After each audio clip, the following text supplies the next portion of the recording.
पत्रकारिता। आम्बेडकर द्वारा संपादित पत्र पत्रिकाएं। बहिष्कृत भारत व मूकनायक की गलाएं। आम्बेडकर एक सफल पत्रकार एवं प्रभावी संपादक थे। अखबारों के माध्यम से समाज में उन्नति होगी, इस पर उन्हें विश्वास था। वह आंदोलन में अखबार को बेहद महत्वपूर्ण मानते थे। उन्होंने शोषित एवं दलित समाज में जागृति लाने के लिए कई पत्र एवं 5 पत्रिकाओं का प्रकाशन एवं संपादन किया।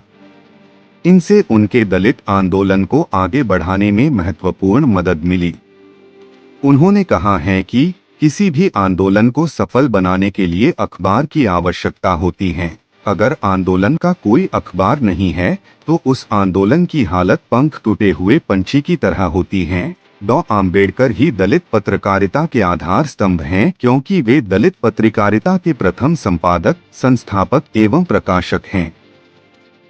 डॉ. आम्बेडकर ने सभी पत्र मराठी भाषा में ही प्रकाशित किए, क्योंकि उनका कार्यक्षेत्र महाराष्ट्र था और मराठी वहां की जनभाषा है। और उस समय महाराष्ट्र की शोषित एवं दलित जनता ज्यादा पढ़ी लिखी नहीं थी, वह केवल मराठी ही समझ पाती थी। कई दशकों तक उन्होंने 5 मराठी पत्रिकाओं का संपादन किया था, जिसमें मूकनायक 1920, जनता 1930, बहिष्कृत भारत 1927, समता 1928 एवं प्रबुद्ध भारत 1956 सम्मिलित हैं। इन 5 पत्रों में बाबा साहब आम्बेडकर देश के सामाजिक, राजनीतिक एवं आर्थिक मुद्दों पर अपने विचार व्यक्त करते थे।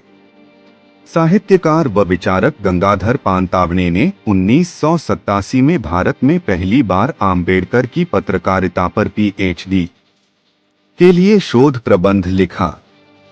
उसमें पानतावणे ने आम्बेडकर के बारे में लिखा है कि इस मूकनायक ने बहिष्कृत भारत के लोगों को प्रबुद्ध भारत में लाया।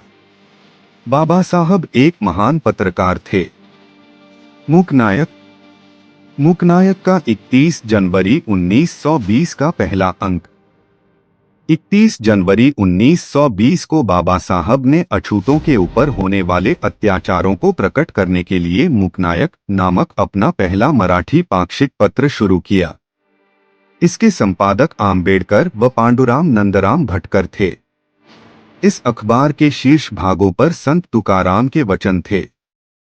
इसके लिए कोल्हापुर संस्थान के छत्रपति शाहू महाराज द्वारा 25,000 रुपए की आर्थिक मदद भी मिली थी। मूक नायक सभी प्रकार से मूक दलितों की ही आवाज थी, जिसमें उनकी पीड़ाएं बोलती थीं। इस पत्र ने दलितों में एक नई चेतना का संचार किया गया तथा उन्हें अपने अधिकारों के लिए आंदोलित होने को उकसाया। आम्बेडकर पढ़ाई के लिए विलायत गए और यह पत्र आर्थिक अभावों के चलते 1923 में बंद पड़ गया, लेकिन एक चेतना की लहर दौड़ाने के अपने उद्देश्य में कामयाब रहा। बहिष्कृत भारत का अंक। बहिष्कृत भारत पत्र। मूकनायक के बंद हो जाने के बाद कम समय में आम्बेडकर ने 3 अप्रैल 1924 को दूसरा मराठी पाक्षिक बहिष्कृत भारत निकाला। इसका संपादन डॉ. आम्बेडकर खुद करते थे। यह पत्र बॉम्बे से प्रकाशित होता था। इसके माध्यम से वे अछूत समाज की समस्याओं और शिकायतों को सामने लाने का कार्य करते थे तथा साथ ही साथ अपने आलोचकों को जवाब भी देने का कार्य करते थे।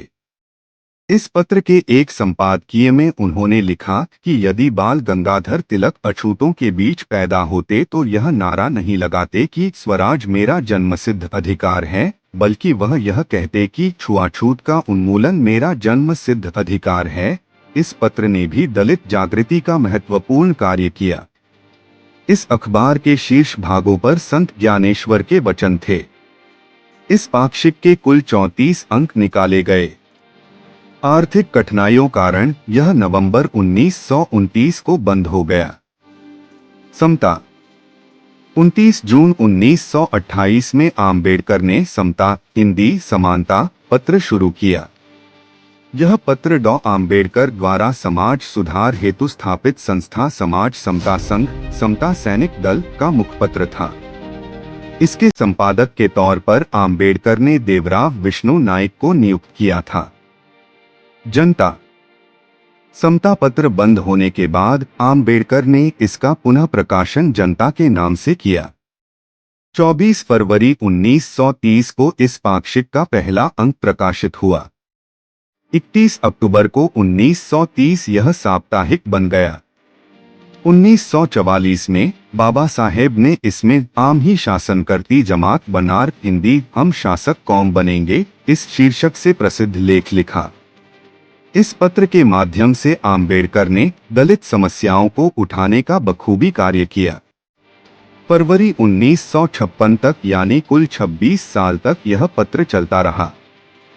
प्रबुद्ध भारत आम्बेडकर ने 5वीं बार 4 फरवरी 1956 को प्रबुद्ध भारत शुरू किया।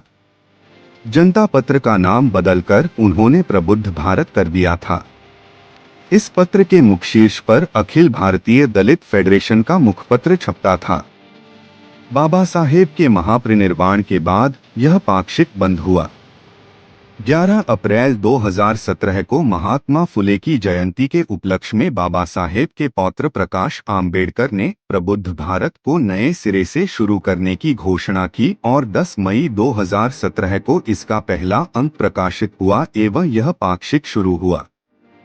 इन अखबारों द्वारा बाबा साहेब ने अपने विचारों से स्पृश्य आणी अछूत को जागृत किया, जिससे दलितों की सोच व जीवन में परिवर्तन आया।